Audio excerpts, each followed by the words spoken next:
Johar. Today I will discuss about articles.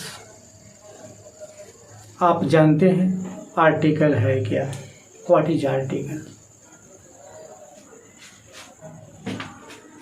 A and the are called articles, and articles are also called determiners. कुछ grammarian articles को demonstrative adjective ही मानते हैं और articles determiners भी है और adjective भी है, चूँकि इसका डिटरमाइनर और एडजेक्टिव की तरह प्रयोग होता ही है। One second, a and the are called articles and articles are also called determiners. और कुछ ग्रामेरियंस डिमॉन्स्ट्रेटिव एडजेक्टिव का ही रूप मानते हैं आर्टिकल को। आइए थोड़ा सा उसकी पुष्टि करते हैं। ए और एन जो होता है इसका शाब्दिक अर्थ होता है एक, कोई, प्रति, और यह वन का वीक फॉर्म है, कमजोर रूप। ए और एन को वन का कमजोर रूप माना जाता है। अगर द के बारे में देखें तो द जो है वह डिमॉन्स्ट्रेटिव एडजेक्टिव,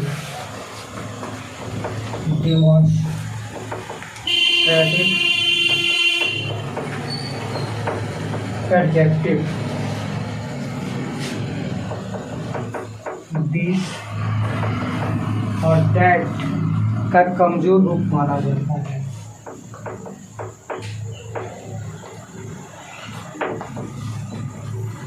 ए और एन का तात्पर्य एक और कोई हुआ, यह वन का कमजोर रूप माना जाता है जो एडजेक्टिव है, नमेरल एडजेक्टिव आप जानते होंगे।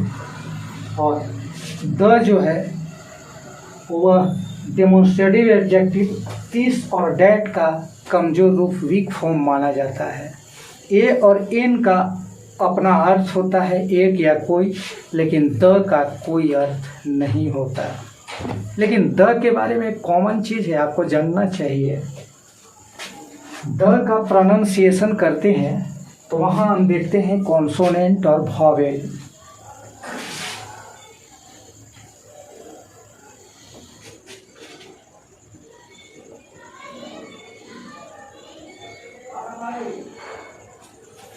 यहाँ दो शब्द हम लिया है।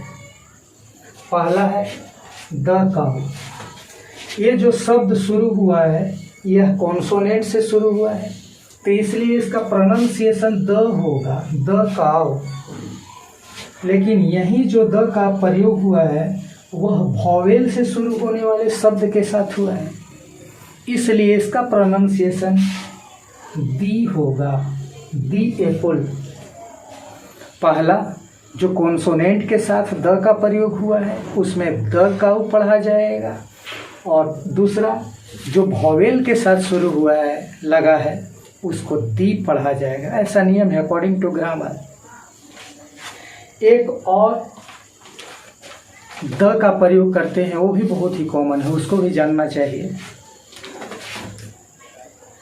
द को इम्फेसिस करके दी के रूप में पढ़ते हैं।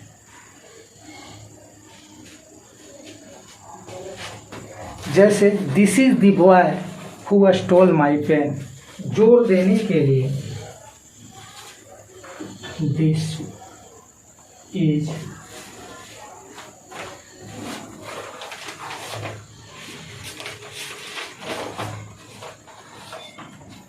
इस वाक्य में जो यह द का प्रयोग हुआ है इस पर इम्फेसिस कर रहे हैं, जोर दे रहे हैं, यह वही लड़का है जिसने मेरा कलम चुराया है। तो यहाँ द का जो प्रोनाउंसिएशन होगा वह दी के रूप में होगा।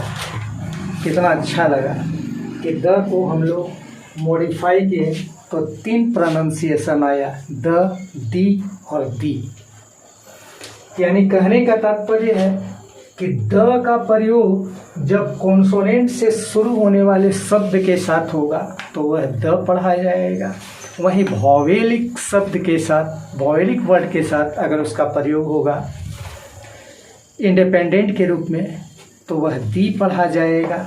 लेकिन जब किसी खास चीज़ पर अगर जोर देना हो, इम्फेसिस करना हो, तो उसका प्रोनाउंसिएशन थोड़ा सा टफ होता है, दीर्घ दी। तो इतना कॉमन चीज़ हम लोग जान लिए, आगे बढ़ते हैं।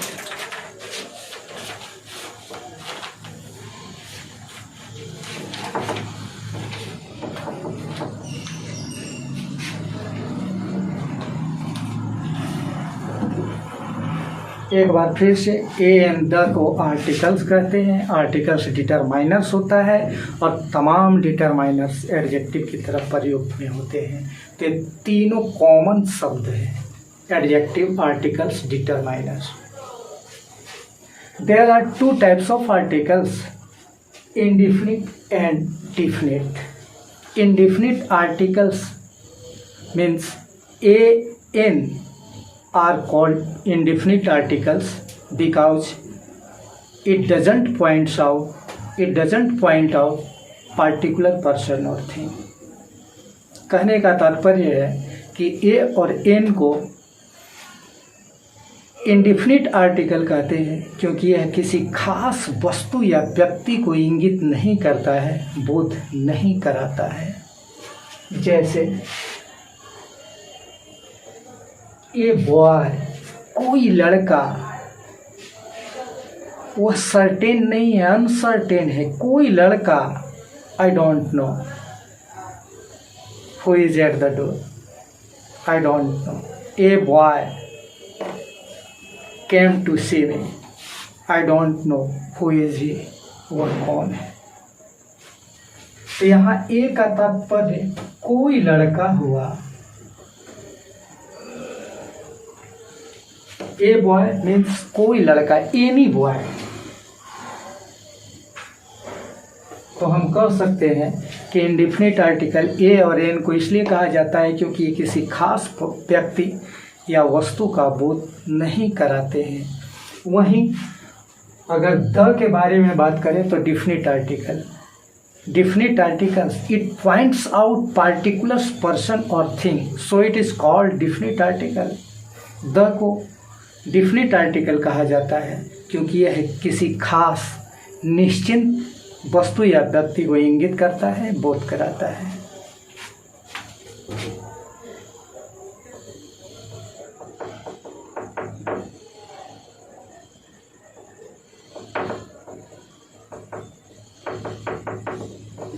The sun rises in the east.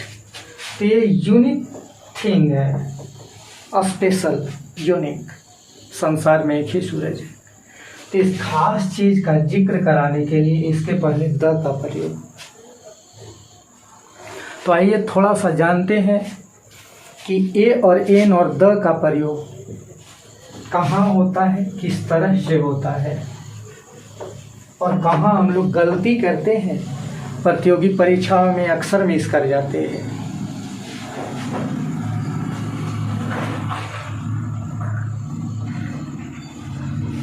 ए और एन से तात्पर्य है, आप अगर इसका कॉमन प्रयोग करते होंगे प्राथमिक कक्षा से ही तो आप जानते होंगे कि ए जो है वह कॉन्सोनेंट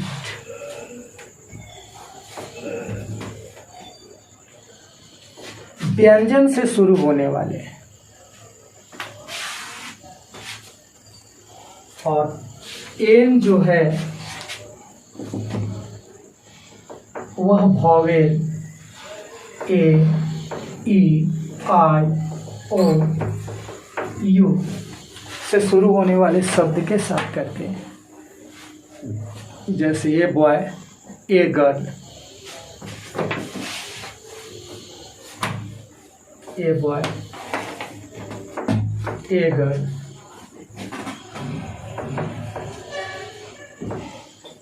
एन एप्पल,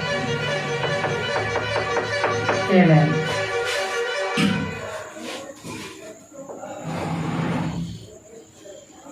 तो सबसे पहला कॉमन जो है आप कह सकते हैं कि ये कॉन्सोनेंट के साथ शुरू हुआ है, इसके लिए ए का प्रयोग हुआ, और यह वॉवेल से शुरू होने वाले शब्द इसके लिए ए का प्रयोग हुआ।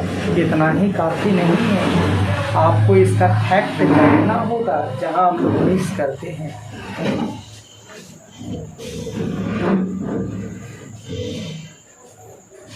ए का प्रयोग वही करेंगे जो हिंदी स्वर वाला अ से तात्पर्य है अ आ ई, अगर वह उच्चारण में आता है नज़र तो हम लोग एन का प्रयोग करेंगे, चाहे वह शब्द वॉवेल से शुरू या अंग्रेजी में कॉन्सोनेंट से। उसी तरह से ए और एन का प्रयोग करेंगे अगर व्यंजन से शुरू होगा, और अगर उसका प्रोनाउंसिएशन हिंदी के स्वर की तरह होगा तो वहाँ है। अगर वह व्यंजन से शुरू हो या स्वर से शुरू हो, अगर हिंदी स्वरमाला की तरह अगर उच्चारण उसका न हो, व्यंजन की तरह हो, तो वहाँ है। एक बार फिर से, चाहे वह शब्द, उदाहरण ले लेते हैं यहाँ पर, कन्फ्यूजन दूर हो जाएगा।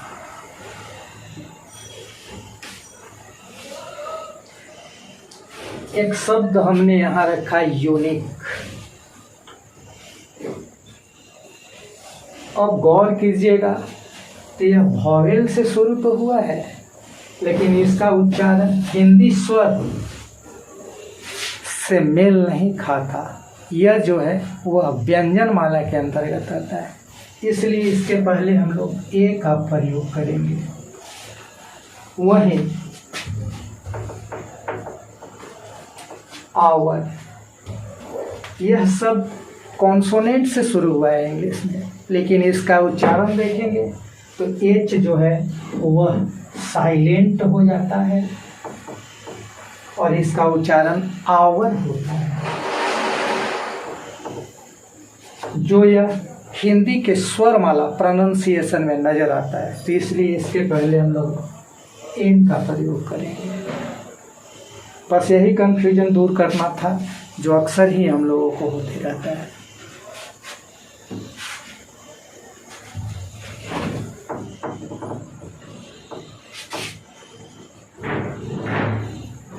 आइए कुछ कॉमन वर्ड पिकअप करते हैं, जिससे पता चलेगा कि ए और एन का प्रयोग कैसे करें। ऐसे बहुत सारी किताबें हैं हमारे आसपास जिसका अनुश्रवण करने के बाद आर्टिकल्स के बहुत सारा फैक्ट हम जान सकते हैं, लेकिन थोड़ा सा यहाँ कुछ उदाहरण के माध्यम से हम लोग जानने का प्रयास करें।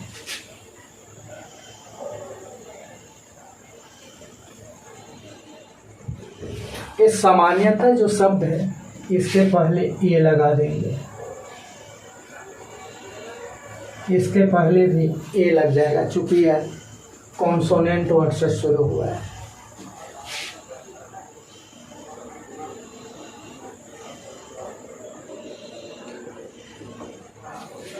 ये वॉवेल से शुरू होने वाले शब्द हैं, इसलिए इसके पहले एन लगा दिए।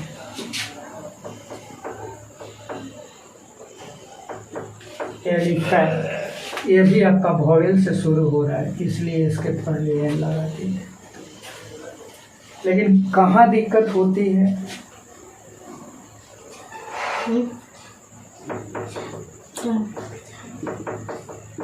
यूनिवर्सिटी, हम लोग परप्लेक्सिटी में पड़ जाते हैं, उधर कि यहाँ ए का प्रयोग करें, एन का प्रयोग करें। प्रथम दृष्टिया यह दिखाई पड़ता है एट ए ग्लैंस, यह वॉवेल से शुरू हुआ है तो क्यों नहीं ए लगा दिया जाए। लेकिन हम लोग जब इसका प्रोनाउंसिएशन करते हैं तो इसका प्रोनाउंसिएशन में हिंदी स्वरमाला नजर आता है, इसलिए ऐसा गलती न करें। इसका स्वरूप में जो है यह नजर आ रहा है हिंदी व्यंजन का साउंड, इसलिए हम लोग इसके पहले ए का प्रयोग करेंगे।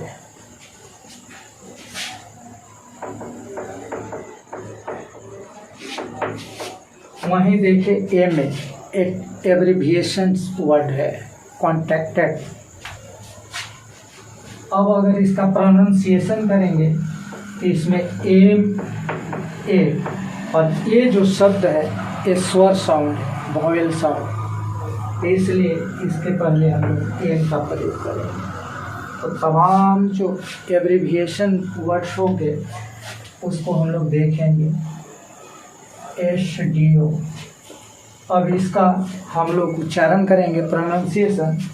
तो इसका उच्चारण भी वॉवेल साउंड हो रहा है, तो हम इसके पहले एन का प्रयोग कर लेंगे। BA, दूसरा हम लोग शब्द लिए हैं BA। अब इसका जो साउंड है वह व्यंजन से मेल खाता है, कॉन्सोनेंट से। अब इसके पहले हम लोग ए का प्रयोग कर लेंगे।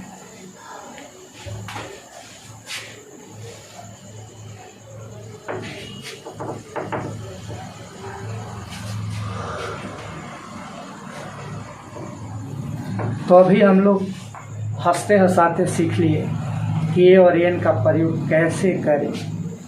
आइए थोड़ा सा द के बारे में जानते हैं। जितने भी स्पेशल चीज हैं, ताजमहल, कुतुब मीनार, उसके पहले आप द लगाते हैं।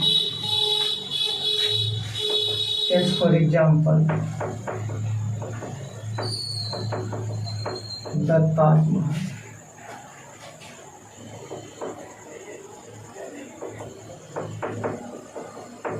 जितने भी यूनिक थिंग है, सन, मून, अर्थ, इन सब चीज़ों के पहले आप द का प्रयोग कर सकते हैं। एज फॉर एग्जाम्पल द सन। तमाम जो इपिक्स हैं,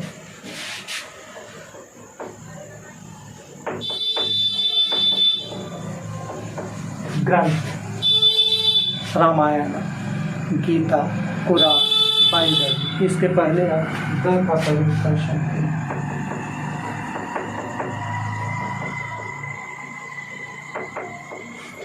बुक्स के पहले, न्यूज़पेपर्स के पहले, डायरेक्शन जो चारों दिशा है उसके पहले आप द का प्रयोग कर सकते हैं।